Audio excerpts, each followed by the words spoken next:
اب میرے بھائیوں اگلی صورت بڑی مشہور صورت ہے، سورۃ العلق۔ یہ تو یقیناً مکی صورت ہے، اور بخاری و مسلم دونوں میں یہ حدیث موجود ہے کہ نبی علیہ السلام کے اوپر پہلی 5 آیات جو نازل ہوئی تھیں وہ اسی صورت کی تھی۔ قرآن میں اس صورت کا نمبر 96 ہے، لیکن یہ مصحف کی ترتیب میں ہے۔ قرآن حکیم جو نازل ہوا اس کی ترتیب میں سب سے پہلی صورت یہی ہے، اور اس کی پہلی 5 آیات جو بخاری مسلم میں ڈیٹیل حدیث موجود ہے۔ غار حرا میں نبی صلی اللہ علیہ وآلہ وسلم چند دنوں کے لیے عبادت کے لیے چلے گئے۔ سیدہ عائشہ راویہ ہیں کہ نبی علیہ السلام کی زندگی کا جب 40واں سال شروع ہوا تو آپ کا دل دنیا کے کاموں سے اچاٹ ہو گیا، اور سیدہ ختیجہ سلام اللہ علیہا سے وہ کچھ کھانا وغیرہ بندھوا کر تو وہ غار حرا میں عبادت کے لیے چلے جایا کرتے۔ یہ آپ کے بزرگ ہیں جو 40 سال تک بغیر کھائے پیے زندہ رہتے ہیں۔ اللہ کے نبی کو روٹی کی ضرورت پڑتی تھی، آپ کی بیوی باندھ کے دیتی تھی۔ کہانیاں ساریاں جتنے جتنے کہانیاں آئے گی میں وڈ کے پرے ماراں گا۔ بخاری مسلم ہے کہ نبی اسلام کھانا ساتھ لے کے جایا کرتے تھے۔ تو آپ کے وہ تو کہتے ہیں بزرگ اتنے سال تک چلا کٹیا نہ کچھ کھادا نہ پیتا، سب جھوٹ ہے۔ تو بخاری مسلم کے الفاظ ہیں کہ نبی علیہ السلام کہتے ہیں کہ اچانک ایک دن میرے سامنے انسانی شکل کے اندر فرشتہ نمودار ہوا، جبرائیل علیہ السلام آئے اور انہوں نے مجھے کہا اقرا، پڑھو۔ تو آپ علیہ السلام کہتے ہیں میں نے کہا ما انا بقاری، میں تو پڑھا ہوا نہیں ہوں۔ 3 دفعہ اس نے یہ ریپیٹ کیا، تو نبی علیہ السلام نے کہا کہ میں تو پڑھا ہوا نہیں ہوں۔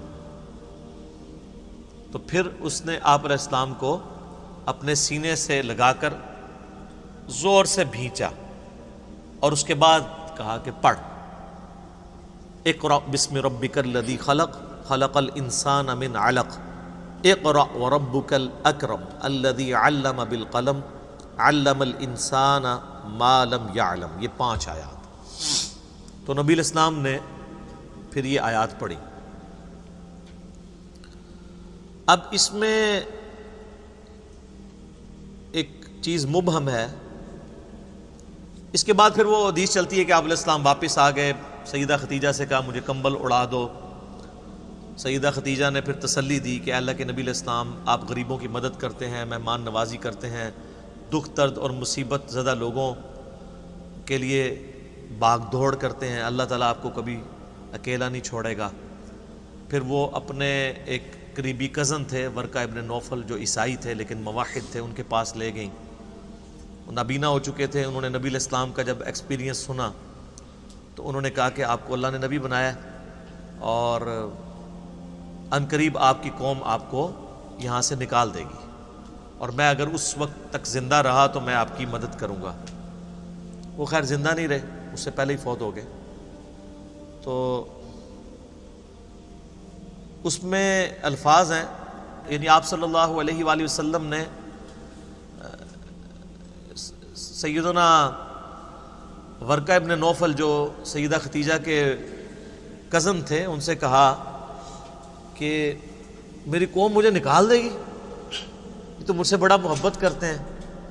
ظاہر ہے کہ ایک شخص کی 40 سال کی زندگی میں وہ آنکھوں کا تارا ہے مکے کے لوگوں کا، تو اچانک انسان پریشان ہو جاتا ہے کہ یہ کیسا ممکن ہوگا کہ جو لوگ مجھ سے اتنی محبت کرتے ہیں وہ مجھے ریجیکٹ کر دیں گے۔ تو ورقہ ابن نوفل نے بڑی زبردست بات کی، انہوں نے کہا کیا محمد آپ سے پہلے جس نے بھی یہ توحید کی دعوت بلند کی ہے نا، یہ دعوت ہی ایسی ہے کہ مخالفین پھر اس کے ساتھ یہی سلوک کرتے ہیں۔ اب اس کے اندر ایک بڑا خطرناک معاملہ ہے۔ آج کے دور میں اگر کوئی شخص ایسی توحید بیان کر رہا ہے کہ لوگ اس کے گلے میں ہار ڈال رہے ہیں اور وہ لوگوں کی آنکھوں کا تارا بن چکا ہے، تو آپ سمجھ لیں کہ وہ توحید بیان نہیں کر رہا جو قرآن کی توحید ہے۔ وہ توحید تو نبیوں سے نہیں کسی نے سنی، سوائے چند لوگوں نے جن کو اللہ نے توفیق دی۔ آج توحید کی کوئی بات کر رہا ہو اور لاکھوں کا مجمع اس کی بات سن رہا ہو اور لوگ تعریف کر رہے ہوں، تو وہ توحید وہی بیان کر رہا ہوگا کہ جو توحید ہندو بھی مانتے ہیں. سورج اللہ نے بنایا، چاند اللہ نے بنایا، زمین اللہ نے بنائی. تو ہندو کیا کہتے ہیں؟ شیطان نے بنائی. عیسائی کیا کہتے ہیں؟ فرعون نے بنائی. یہودی کیا کہتے ہیں؟ نمرود نے بنائی. نہیں، سارے کہتے ہیں اللہ نے بنائی. لیکن جیسے ہی وہ یہ کہے گا نا کہ اللہ کے علاوہ کسی کو مدد کے لیے نہیں پکارنا، یہ جو لوگ قبروں میں دفن ہیں جن کو آپ جا کے اپنی حاجتیں پیش کرتے ہیں، یہ کچھ نہیں کر سکتے. ساتھ ہی آپ دیکھیں وہ لاکھوں کا مجمع جو ہے نا چند درجنوں پہ آ جائے گا اور اس شخص کی پٹائی بھی شروع ہو جائے گی، کیونکہ یہ توحید تو کسی نے سننی نہیں ہے. یہ وہ ننگی تلوار ہے کہ جس سے سب بھاگتے ہیں. بہرحال اس میں ایک جو چیز ابہام والی تھی وہ یہ تھی کہ نبی صلی اللہ علیہ وآلہ وسلم کو جو 3 دفعہ فرشتے نے کہا کہ آپ پڑھیے، تو آپ نے فرمایا کہ میں پڑھا ہوا نہیں ہوں. اس میں میرے خیال ہے ڈاکٹر اسرار صاحب رحمہ اللہ تعالیٰ کا موقف ٹھیک ہے، مولانا مودودی رحمہ اللہ کا بھی یہی موقف ہے کہ یہ جو پہلی وحی ہے نا، یہ کسی تختی کی شکل میں لکھی ہوئی نبی علیہ السلام کو دکھائی گئی ہے. جب بھی آپ نے انکار کیا ہے پڑھنے سے، ورنہ تو چھوٹی عمر کا بچہ بھی ہو اس کو کہا جا کہ پڑھ، جو میں پڑھ رہا ہوں میرے پیچھے پیچھے کیا ہے اور تیری زبان میں ہے، تو بچہ بھی پیچھے پیچھے دہرا دے گا. کوئی مسئلہ ہے؟ اور ایک شخص کی عمر 40 سال ہے اور اس کو فرشتہ آ کے کہتا ہے کہ جو میں پڑھتا ہوں پیچھے پیچھے پڑھو، تو اس میں تو کوئی مشکل نہیں ہے. یقیناً وہ زبانی کلامی پڑھنے کی بات نہیں کر رہے تھے، بلکہ کوئی لکھی ہوئی چیز جو سامنے موجود تھی. جب بھی آپ علیہ السلام نے کہا ما انا بقاری، میں پڑھا ہوا نہیں ہوں، یعنی میں پڑھنا نہیں جانتا. یہ تو سورۃ العنکبوت میں ہے نا کہ اے نبی علیہ السلام اس قرآن کے نزول سے پہلے نہ تو آپ دائیں ہاتھ سے کچھ لکھ سکتے تھے، نہ کسی کتاب میں کوئی چیز پڑھ سکتے تھے، ورنہ یہ چیز کافروں کو شک میں مبتلا کر دیتی کہ یہ قرآن آپ نے خود گھاڑ لیا. نبی علیہ السلام کا امی ہونا یہ آپ کا معجزہ تھا. جبھی تو آپ نے جب یہ کلام پیش کیا ہے تو بڑے بڑے شعراء نے اپنے کلام پھاڑ دیے. کیوں؟ کہ یہ بڑا نفیس کلام ہے. اور اگر اس کے اندر یہ چیز ہوتی کہ آپ علیہ السلام کبھی کسی شاعر کی شاگردگی آپ نے اختیار کی ہوتی یا کسی فلاسفر کے پاس بیٹھے ہوتے تو لوگ کہہ دیتے کہ 40 سال سے بیٹھا تھا، کچھ تو سیکھ لیا ہوگا. حالانکہ آپ علیہ السلام تو بھیڑ بکریاں چرایا کرتے تھے، یا بالکل جب آپ کی شادی ہوئی تو پھر کوئی تجارت کا کام کیا. آپ علیہ السلام کا لکھنے پڑھنے کے ساتھ کبھی کوئی تعلق نہیں رہا، اور یہ اللہ تعالیٰ نے انٹینشنلی کیا ہے تاکہ آپ علیہ السلام کی نبوت کی دلیل اسے بنایا جائے. ہمارا پڑھا لکھا نہ ہونا ہمارا عیب ہے، نبی علیہ السلام کا پڑھا لکھا نہ ہونا آپ کی خوبی ہے، جو ریکوائرمنٹ تھی. یہ بات مشکل سے سمجھ آئے گی لیکن آپ کو میں آسان مثال سے بیان کر دیتا ہوں. ڈاکٹر اقبال کا شاعر ہونا ان کی خوبی ہے، لیکن نبی علیہ السلام کا شاعر ہونا آپ کی خوبی نہیں ہے. قرآن میں ہے وما علمناہ الشعر وما ينبغی لہ، ہم نے اس پیغمبر کو شعر کہنا نہیں سکھایا اور نہ یہ ان کی شان کے لائق تھا. تو ہم تو شاعروں کی بڑی تعریف کرتے ہیں، لیکن اللہ فرما رہا ہے ہمارے نبی کی شان نہیں تھا، کیونکہ اگر آپ شاعر ہوتے تو لوگ کہتے کہ شاعر تو تھا ہی تو اس نے کلام لکھ لیا ہوگا. ویسے بھی قرآن کے اندر ایک ردم پایا جاتا ہے، آپ کو پتا ہے ڈیوائن میوزک ہے، آیات ملتی جلتی ہیں، اگرچہ ان کے وہ وزن اتنے نہیں ہیں. آزاد نظم والا سٹائل ہے جس طرح ہم کہتے ہیں، مصرے چھوٹے بڑے ہیں، لیکن بہرحال اس میں رب تو ہے. الرحمن علم القرآن خلق الانسان علمہ البیان، یہاں بھی تو ہے نا ربط، ہر صورت کے اندر ربط ہے. اور یہ ربط رکھا اس لیے تاکہ اس کا ٹیسٹ فیل ہو. اگر یہ عام نثر کے انداز میں ہوتی نا تو اس کا مزہ ہی کوئی نہیں تھا. عربیوں کے لیے کوئی انجوائمنٹ نہیں تھی، اجمیوں کے لیے بھی نہیں تھی. اور دوسرا اس میں چوری نہیں ہو سکتی. نثر کے انداز میں تو 2-4 جملے آپ بیچ میں شامل بھی کر سکتے ہیں، لیکن جو اس وزن پہ چیز چل رہی ہوتی ہے نا، ایون آپ ایک آیت کو اٹھا کے دوسری جگہ فٹ کریں نا، وہ فٹ ہی نہیں ہوتی، کیونکہ قرآن کی آیات جو ہے نا وہ ایک ردم کے ساتھ چل رہی. اگر آپ کہیں کہ میں سورہ 3 کی کوئی آیت فٹ کر دوں اس کے اندر، وہ کر ہی نہیں سکتا، وہ اپنے سیاق و سباق میں نہیں فٹ ہوگی. تو یہ اس کی حفاظت ہے. تو یہ موقف مضبوط لگتا ہے کہ نبی صلی اللہ علیہ وآلہ وسلم کو فزیکلی کوئی چیز دکھائی گئی ہے، اور اسی وجہ سے جو لوگ اس بات کے قائل ہیں نا کہ نبی علیہ السلام اعلان نبوت کے بعد اللہ نے آپ کو یہ استعداد دے دی تھی کہ آپ کتاب میں سے پڑھ سکتے تھے اور تھوڑا بہت لکھ بھی سکتے تھے، ان کے موقف کو تائید ملتی ہے اس چیز سے۔ مہارت نہیں تھی لیکن تھوڑا بہت کر سکتے تھے۔ اس کا ثبوت وہ بخاری کی حدیث ہے، جب صلح حدیبیہ کے اوپر موقع پر معاہدہ لکھا گیا تو کافروں نے کہا کہ ہم تو آپ کو اللہ کا رسول نہیں مانتے، محمد رسول اللہ کو کاٹ کے محمد ابن عبداللہ لکھیں۔ نبی علیہ السلام نے سیدنا علی، چونکہ آپ کے کاتب تھے، آج کل کے کاتب وہی تو کوئی اور ہیں، نبی علیہ السلام کے زبان میں مولا علی تھے، زید ابن ثابت تھے، تو مولا علی سے کہا کہ اس کو مٹا دو۔ وہ آج کل کے جو کاتب وہی ہیں نا، وہ پرلی طرف سے آئے ہوئے تھے صلح حدیبیہ کے موقع پر۔ تو مولا علی نے کہا یا رسول اللہ میں آپ کا نام نہیں کاٹوں گا۔ محبت کا اظہار تھا کہ میں کیوں محمد رسول اللہ کاٹوں۔